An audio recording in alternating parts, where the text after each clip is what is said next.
नमस्कार, स्वागत है आप सभी का व्यूज हाइलाइट्स में। शुरुआत करेंगे खबरों का सिलसिला। मैं हूं गरिमा रितेश। शिवाजी पार्क थाना अंतर्गत बुद्ध विहार इलाके में एक लड़की ने बाथरूम में फांसी लगाकर खुदकुशी कर ली। पुलिस ने बताया कि लड़की का नाम कशिश है, जो 10वीं क्लास में पढ़ती थी। लड़की बाथरूम में नहाने के लिए गई, जहां काफी देर तक बाहर नहीं आने पर उसकी दादी ने आवाज लगाई, लेकिन आवाज नहीं आने पर दरवाजा खोला तो लड़की लटकी हुई मिली। परिवार वाले लड़की को सामान्य चिकित्सालय में लाए, जहां डॉक्टरों ने उसे मृत घोषित कर दिया। शव का पोस्टमार्टम करा शव परिजनों को सौंप दिया गया है।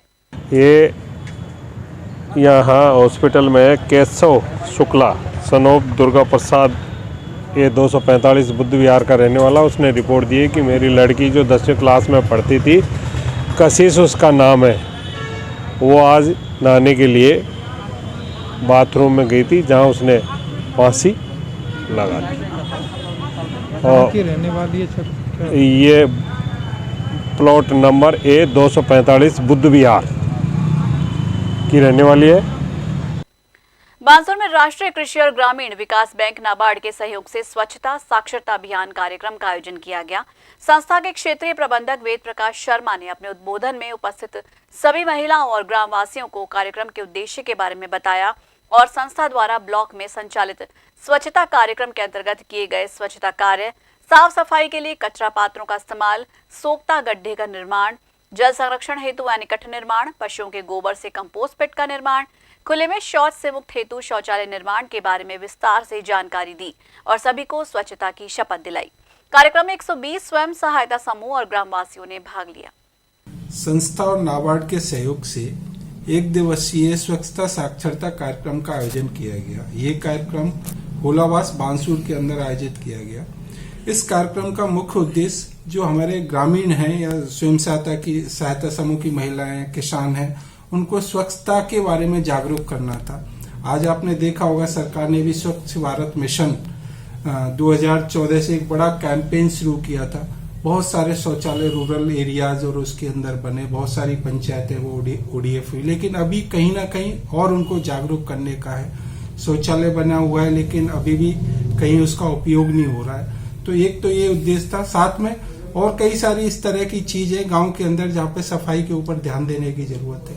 हमारा घर का पानी है वो घर के बाहर आके रास्ते में इकट्ठा हो जाता है, आने जाने में तो समस्या होती है, लेकिन बहुत सी उससे मच्छर है, मक्खियां हैं, उससे पनपती हैं और उनसे घर के अंदर बीमारी पैदा होती है। तो इसी उद्देश्य को लेके ये कार्यक्रम आयोजित किया। इस कार्यक्रम में नाबार्ड के DDM प्रदीप चौधरी और विकास अधिकारी बांसुर उपस्थित रहे। लक्ष्मणगढ़ थाना पुलिस और DST टीम द्वारा 3 छात्र बदमाशों को 5 अवैध देसी कट्टे और 11 जिंदा कारतूस के साथ अलग अलग स्थानों से गिरफ्तार किया गया। सोमवार रात को टीम द्वारा मुखबिर की सूचना पर उक्त तीनों को टीम द्वारा नाकाबंदी कर गिरफ्तार किया गया, जिनके संबंध में धारा 325 आर्म्स एक्ट में मुकदमा दर्ज किया गया। थानाधिकारी अजीत सिंह ने बताया कि अनुसंधान किया जा रहा है। तीनों छात्र बदमाशों के खिलाफ अलग अलग थानों में भी मुकदमे दर्ज हैं। इनसे और भी बरामदगी होने की उम्मीद है। पुलिस अधीक्षक महोदय द्वारा निर्देश दिए गए हैं कि बढ़ती सर्दी के दौरान नकबजनी और भैंस चोरी के मामले ज़्यादा होते हैं। इसी के तहत कल रात को कड़ी नाकाबंदी की गई। नाकाबंदी के दौरान DST का सहयोग लिया गया। DST की सूचना के आधार पर हम लोगों ने रात को 3 संदिग्धों को पकड़ा, जिनकी तलाशी लेने पर उनसे 5 अवैध हथियार और 11 कारतूस जिंदा हमने बरामद किए हैं, और जिनसे एक का नाम कमरुद्दीन पुत्र जयसिंह निवासी झाड़ोली रामगढ़ का रहने वाला है। दूसरा व्यक्ति विजय सिंह पुत्र उद्दल, ये महुआ थाने का है, और इसके बारे में अभी पूछताछ जारी है। इसके पास में 2 हथियार अवैध हथियार मिले। और तीसरा शनि कुमार पुत्र ज्वाला सिंह जाति जाटव, ये नंगल हृदय डीग का रहने वाला है, जो यहाँ आए थे और नाकाबंदी के दौरान पुलिस के नाकाबंदी में इनके पास में हथियार बरामद किए गए, जिनके विरुद्ध कार्रवाई जारी की। वहीं इटाराना रोड स्थित दीपक वेज प्रो कंपनी से तेल चोरी हुआ, जिस पर कंपनी के मैनेजर ताराचंद अग्रवाल ने अरावली विहार थाने में रिपोर्ट दर्ज कराई और बताया कि कुछ अज्ञात लोगों ने आरी से ताले को काटकर सरसों के तेल की बोतल के कार्टन चोरी कर लिए, जिस पर पुलिस ने मामले की जांच शुरू कर दी। सीसीटीवी कैमरे की फुटेज भी खंगाली गई, जिससे पता चला कि तेल चोरी कंपनी के ही श्रमिकों ने की। थानाधिकारी जहीर अब्बास ने बताया कि जिस पर 2 श्रमिकों सहित 3 लोगों को गिरफ्तार किया गया है। चोरी किया गया माल भी हुआ बरामद। इसमें दीपक वेज प्रो कंपनी है, जिसमें ये सरसों तेल से संबंधित जो उत्पाद हैं वो बनते हैं। इसके मैनेजर हैं ताराचंद अग्रवाल, इन्होंने रिपोर्ट करवाई थी कि हमारे यहाँ से आरी से ताला काटकर और उसमें से सरसों तेल की बोतलों के जो कार्टून थे वो चोरी हो गए हैं, जिस पर अनुसंधान किया गया और जिसमें 3 व्यक्तियों को गिरफ्तार किया गया है, जिसमें एक लवकुश है बैर भरतपुर का और एक रोहितास है जो मुंडावर अलवर का है और एक राधेश्याम है देवखेड़ा NEB का। इसमें राधेश्याम है, उसको ये चोरी का ऑयल था जो इसको खरीदने के मामले में किया है और बाकी ये 2 हैं ये चोरी करने के मामले में किए गए गिरफ्तार और इसमें माल भी बरामद हो गया है। कितने लीटर? मालाखेड़ा थाना अंतर्गत देहलावास के लोग बड़ी संख्या में मंगलवार को अपनी समस्या को लेकर जिला कलेक्टर के समक्ष पहुंचे, जहां उन्होंने ज्ञापन के माध्यम से जिला कलेक्टर से अपील की। पीड़ित लोगों ने बताया कि वो खाद लेकर आ रहे थे, रास्ते में वाहन खराब हो जाने की वजह से अकबरपुर इलाके में पुलिस ने वाहन को खाद सहित जब्त कर लिया। किसानों ने बताया कि हम लोग किसान हैं और अपने खेतों के लिए खाद लेकर आ रहे थे। हम भाई साहब डेहलावास से आए हैं, हमारी खाद की गाड़ी, हम खाद लोडिंग कर दिया, हमारा खाद था, हमारा माल दिया जाए। हम खाद लोडिंग करके हम उधर बैठे थे दुकान पे, गाड़ी वाला बोले मेरा सैलब खराब है, दुकान से अकबरपुर लेगा, बोलो सैलब सही करा लें, धक्की स्टार्ट है और वहाँ जाकर पुलिस ने गाड़ी पकड़ ली। हमको सुबह जांच पड़ा तो हमारा खाद दिया जाए। हमारा बार यानी कि चौकी में है आपका खाद? हाँ, हमारा खाद चौकी में जाओ, अकबरपुर चौकी में। अकबरपुर चौकी में जाओ। कहाँ बेचने जा रहे थे आप? हम बेचने नहीं, हमारे घर के लिए ले जा रहे, किसान है सब हम तो जी। हम तो हमारे घर के लिए ले जा रहे साहब। अब आप किससे मिलने आए? हम तो कलेक्टर साहब से मिल रहे हैं, हम तुम्हारा माल चाहिए सर। क्या मांग चाहते हो? हमारा खाद मिल जाए साहब, हम खेती में डालेंगे साहब। तो यूरिया था क्या था? हाँ, यूरिया था साहब। और व्यूज में फिलहाल वक्त हो चला एक छोटे से ब्रेक का, लेकिन आपका ही मजा ही दिखती रही है माध्यम। आप सभी अपने इन्वेस्टमेंट्स बचा के रखिए, क्योंकि त्रिहान होम डेवलपर्स अलवर की सबसे बड़ी सोसाइटी अपना घर शालीमार बनाने के बाद अब लेकर आ रहे हैं आपके लिए लग्जरी फ्लैट्स। इसलिए कुछ दिन रुकिए और लग्जरी फ्लैट्स के साथ अपनी नई जीवन शैली की कीजिए शुरुआत। ज्यादा जानकारी के लिए संपर्क करें।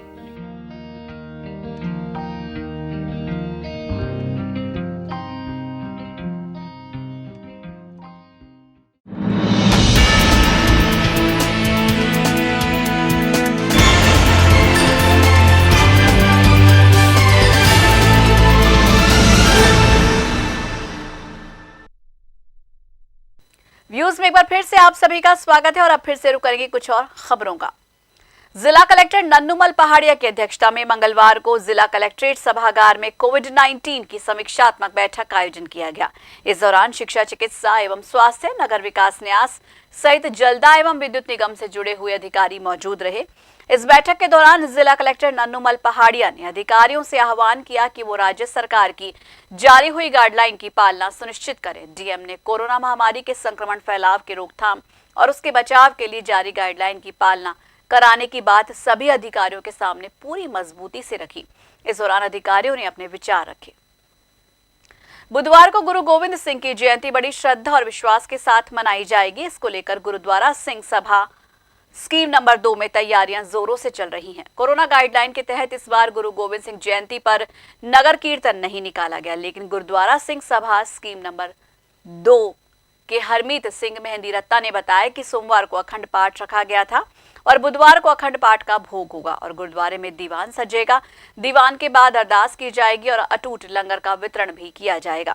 ये सभी कार्यक्रम कोरोना गाइडलाइन की पूरी पालना के साथ होंगे और लंगर स्कीम नंबर 2 गुरुद्वारे के सामने पार्क में कराया जाएगा। कल 20 तारीख को धन श्री गुरु गोविंद सिंह महाराज जी का प्रकाश पर्व है। आप सबको पता ही है, अलवर शहरवासियों का, पूरे संसार भर को पता ही है कि गुरु गोविंद सिंह जी ने अपना सर्वंश दान कर दिया, जिन्होंने इस धर्म की खातिर अपने पिताजी का, अपने चारों बच्चों का, अपनी माताजी का और स्वयं खुद का दान किया है। ऐसा ना कोई हुआ है, ना उनका कोई सानी है, ना कोई आगे होगा। और सभी संगतों से बेनती कि अलवर में कोरोना महामारी जो चल रही है उसके मद्देनज़र देखते हुए गुरु नानक देव जी का प्रकाश पर्व जो नहीं मना था, पर सरकार के द्वारा जो छूट दी गई है उस सरकार की गाइडलाइन को पालना करते हुए और कल गुरुद्वारा साहब विखे जो कि कल अखंड पाठ साहब आरंभ हुआ था, उनके कल सुबह भोग होगा और उसके बाद गुरु का लंगर अटूट बरतेगा। और सभी संगतों से बेनती के हम आके गुरु घर की खुशियाँ प्राप्त करो जी। वाहिगुरु जी का खालसा, वाहिगुरु जी की फतेह। वाहिगुरु जी का खालसा, वाहिगुरु जी की फतेह। जिस तरह हर वर्ष गुरु गोबिंद सिंह जी का प्रकाश दिहाड़ा मनाया जाता है, उसी रूप में प्रकाश दिहाड़ा कल गुरुद्वारा अनेक गुरुद्वारे सब गुरुद्वारे मनेगा।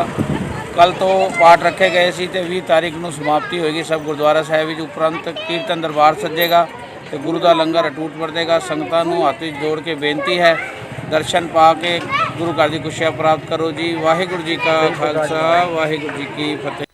अलवर शहर के शिवाजी पार्क थाना क्षेत्र अंतर्गत वार्ड नंबर 3 शक्तिनगर में कॉलोनी वासियों ने कॉलोनी में खुली फैक्ट्रियों का जमकर विरोध किया।